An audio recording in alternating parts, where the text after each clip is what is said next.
Ashamar kafune daawwatootaa fi hordoftoota AJM akkam jirtan nagiin rabbi guddaan bakkuma isin jirtanitti isinirraa haa jiraatu jecha AJM irraa qophii gabaabaa tokko qabannee isiniif dhiyaanneerra. Qophii keenya guyyaa irraa keessatti waa'ee godina Gujii lixaatti gubachuu mana qonnaan bulaa humnoota mootummaatii fi akkasuma waa'ee ajjeechaa Saadiq Haji Ibroo gaggabaabsinee kaafnee kan laallu ta'a jechuudha.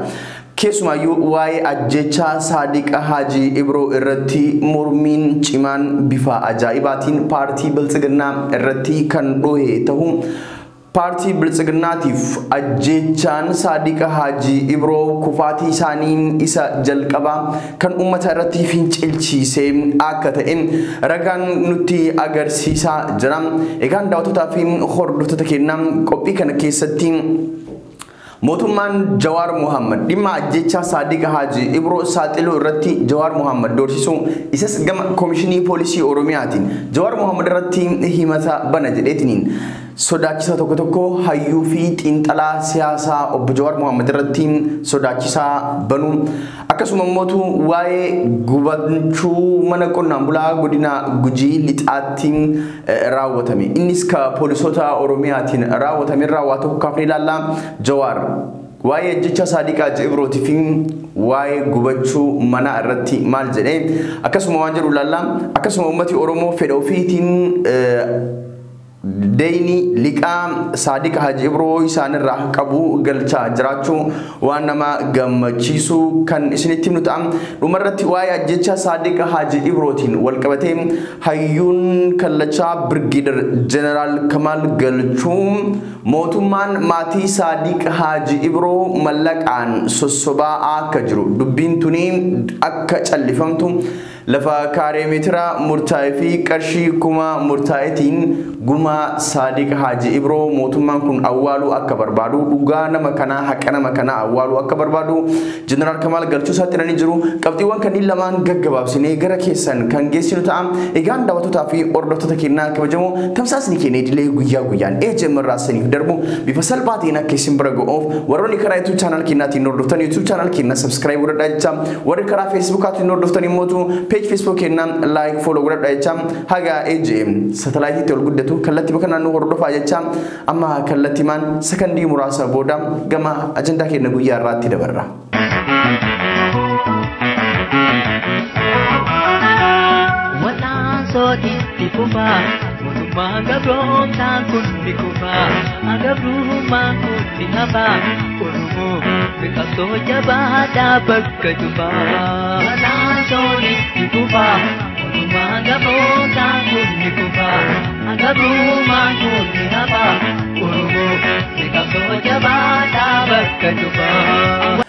Egaan daawwattoota fi hordoftoota keenya akkuma jalqaba tuquuf yaallettiin guyyaa 3-4 dura mootummaan abbaa irree paartiin Biltsiginnaa naamusa poolisoota isaa naamusa humna nageenya isaa erga balleesse. Humni nageenya poolisoonni kan nagaa uummataa tiiksuu qaban mootummaa qofa tiiksuu irratti akka xiyyeeffatan aangoo mootummaa tiiksuu irratti akka xiyyeeffatan qajeelfamni karaa bulchiinsa mootummaa Dr. Abiyyiin erga caasaa nageenyaa kanaaf kenname caasaan nageenyaa kutaalee Oromiyaa hundatti akka barbaadetti sodaa tokkoon ala qaanfii takkaan ala haadha hiyyeessaa ilma hiyyeessaa hedduu ajjeesaa jiraachuu isaa gabaasaalee keenya guyyaa guyyaan isinii dhiyeessinu keessatti irra deddeebiin isinitti himuun keenya ni yaadatama. Egaa kan humni nageenyaa amma jiru mootummaa jijjiiramaa mootummaa ce'umsaa mootummaa dimokiraasii mootummaa qabsoo ummataatiin aangootti ol bahe jedhameetiin faarfamu mootummaa addunyaa irratti badhaasa noobeelii nagee karaa nagaatiin argate jedhamee haasamuuf kana irratti sadarkaa kanatti ummati ajjeefamuun ummati hidhamuun ummati dararamuun waan hedduu nama qaanfachiisudha. Keessumaayyuu warra hidhame mana hidhaatii baasuudhaan ajjeesuudhaan reeffa isaanii bineensaaf darbuun guyyarraa haati Oromoo abbaan Oromoo ilmi Oromoo booyuun daa'imman Oromoo haadhaaf abbaa ofii dhabanii yatiimummaatti hafuun guyyaarraa gara guyyaatti qabeenyi abbootii qabeenya Oromoo saamamuun abbootii qabeenya Oromoo hiyyoomfamuun mootummaan kun uummata Oromootiif maal akka yaade kan nutti agarsiisu ta'uyyuu keessaa waa'een ajjeechaa Saadiq Haaji Ibroo fi godina Gujii lixaatti gubachuun mana qonnaan bulaa Oromoo eenyummaa paartii Biltsiginnaa kan sirriitti ibsuudha jechuudhaan hayyoonni yaada isaanii kennataa jiru. Waa'ee ajjeechaa Saadiq Haaji Ibrootti gaafa deebinu Saadiq Haaji Ibroo qaama mootummaatiin ajjeefamuu maatiin Saadiq Haaji Ibroo OMN fi karaa AGM'tti simaniiti jiru. Akkasumas hawaasni naannoo Saadiq Haaji Ibroo qaama mootummaatiin akka ajjeefame ragaa ba'u. Garuu mootummaan waan kana haaluudhaan wanti kun rakkoo nama dhuunfaa akka taate kallattii akeekuu isaa akkasuma itti gaafatama jalaa bahu uf tattaafachuu isaa argaa haa ta'u garuu ragaan godina Baalee dhihaan aanaa Diinshoo irraa bahu akka agarsiisutti qabatamatti gocha kana kan raawwate mootummaa ta'uu humna nageenya mootummaa ta'uu kan agarsiisudha. Bulchaan godina Baalee bulchaan aanaa Diinshoo itti gaafatamaan dhimma nageenya akkasuma mootummaan naannoo Oromiyaa ibsi isaan kennan wanti isaan jedhan dhimma kanarratti wal faallessa. Kana jechuun maayini mootummaan dhugaa nama kanaa dhiiga nama kanaa dhoksee awwaalee bira darbuudha. Tattaaffiin inni godhaa jiru hedduu ta'uu agarsiisa.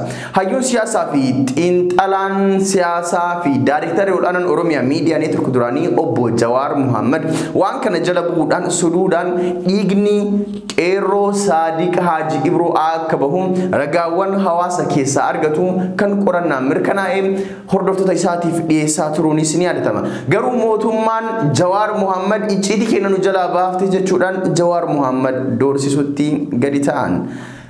Garuu mootummaan dhugaan afaan qaban funyaaniin dubbattiin akkuma jedhamu dhugaan Saadiq Haaji Ibroo ol baheetiin dubbatame jechuudha. Mormii kallattii lamaaniin gaggeeffamee doorsisaa mootummaa akkasuma deebii Jawaar Muhammad fa'aan wal qabatee ergaa sun darbame guyyaa kaleessaa qeerroo Saadiq Haaji Ibroo bakka firaa fiixaan isaa argametti awwaalamee jira.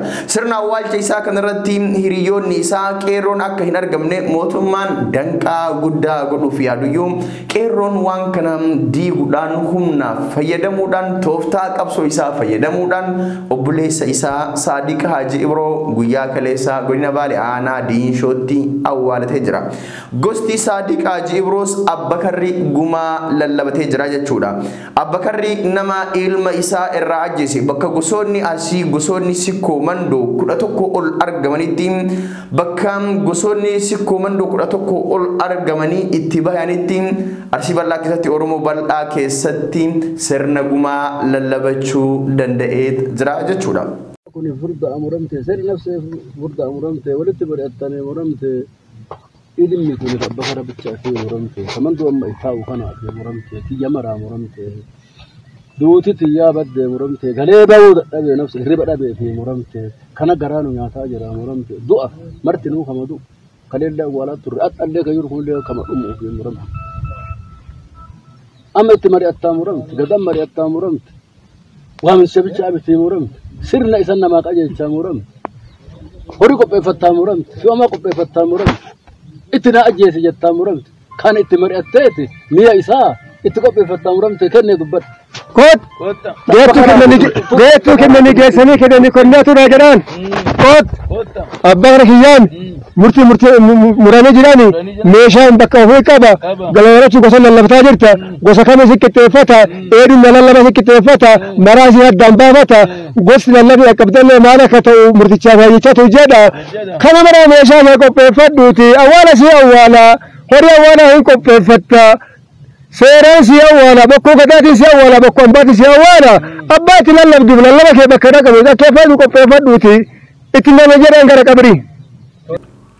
Egaan daawwattoota fi hordoftoota keenya qeerroon sirna awwaalcha Saadiq Haji Ibroo irraa gadee'uun mormii cimaa dhageessee ture. Mormiin kuni ka'umsa kufaatii biltsiginnaati jechuudhaan hayyoonni hedduunis yaada isaanii kennataa jiru jechuudha.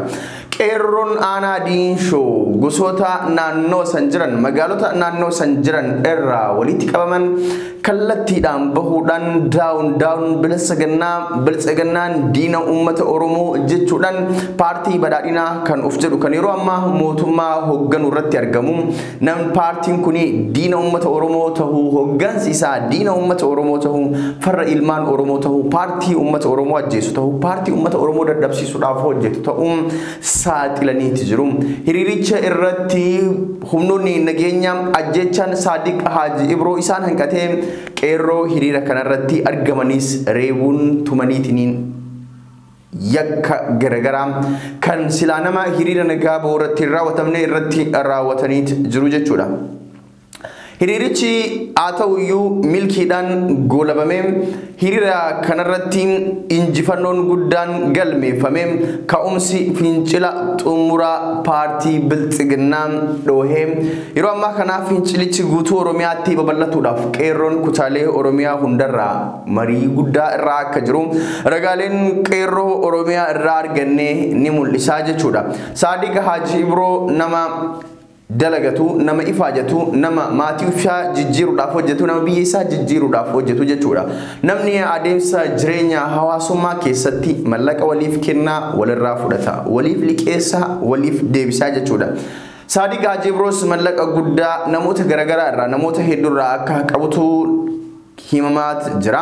Saadiq Haji Ibroo nama gaarii fi nama uummata isaatiif dhukkubsatu namni isa biratti hin rakkanne namoota hedduun mallaqa irraa liqeeffataa turan ta'uu isaa sirna awwaalcha isaa irratti namooti inni mallaqa irraa qabu mallaqa kana deeyni Saadiq Haji Ibroo irraa qabu jedhaniitiin yeroo galchan irraa hubachuu dandeenyeet jirra jechuudha. Kanumarraa ka'uudhaan mallaqni gara 150 oliin kan Saadiq Haji Ibroo isaaf deebi'ee jira jechuudha. Erga uummati Oromoo uummata akkatti haqa walii waliif eegu uummata akkatti haqa walii waliif deebisu uummata duudhaa dhugummaa qabu uummata duudhaa haqummaa qabu uummata aadaa haqa walii waliif beekuu haqa walii waliif eeguu qabu ta'uu nu agarsiisee jira jechuudha. Garuu uummata akkatti haqa namaa haqa waliin haqa ollaa haqa gosaa haqa biyyoomaa haqa oromummaa haqa mootummaa eegu kana mootummaan abbaa irree karaa kanaan kallattii kanaan ajjecha suukaneessaa irratti raawwatuun hedduu kan nama gaddisiisudha. Mootummaan abbaa irree bifa kanaan karaa caasaa isaatiin ilmaan Oromoo sabboonummaa qaban lafarraa adamsaa jiraachuun ragaan kutaalee biyyoota san keessaa bahan addatti immoo kutaalee Oromiyaa hunda keessaa bahan kan nutti agarsiisudha. Ajjecha Saadiq Haji Ibroo icciitii mootummaa kanaa ibsa. Fincilli kaleessaa diishootti ka'e guutummaa Oromiyaattis babal'achuun shakkii hin qabu jechuudhaan aktivistoonni yaada isaanii kennataa jiru.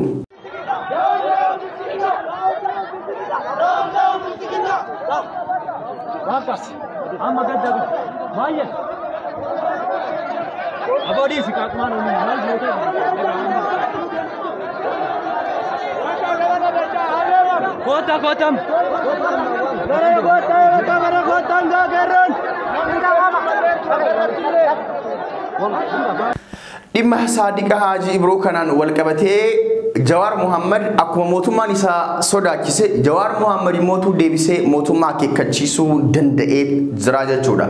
Jawar Muhammad wanti ani maxxanse ragaa qabatamaa dhugaa irratti hundaa'ee kan dhugaa qofa qabu kan maatii irraa kan hawaasa naannoo irraa mirkaneeffanneedha jechuudhaan ragaa guutuu dhiyeeffatee jira jechuudha. Jawar Muhammad nama dhugaa Oromoo qofa baasuudhaaf hojjetu ta'uu isaa mootummaatti agarsiisuudhaan mootummaan isa doorsisuudhaaf keessaa komishiniin poolisii Oromiyaa Jawar doorsisuudhaaf Jawar komishiniin poolisii Oromiyaa dhiifama akka isa gaafatu qabu akeekkachiise karaa fuula Facebook isaatiin barreessee jira jechuudha.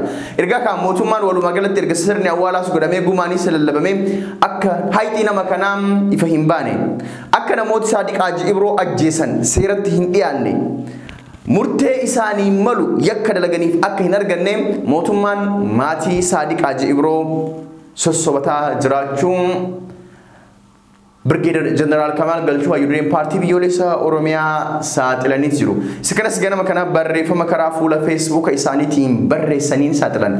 Brigadier General Kamal Galchuu yaada isaanii akkas jechuudhaan kan kennatan yoo ta'u Gaafii PPF qaba. Kaleessa awwaala qeerroo Saadiq duram ciccimtaa wahiitu deemaa ture. Dhuguma gatiin lubbuu nama lafa kaaree 800 fi qarshii 53 manguddoo biyyaa warra ofiin jedhan erganii maatii Saadiq Ajibroo kana dhiyeessuun dura dubbii mootummaan raawwachuu ifaatti amanee dhiifama gaafachuutu dursa.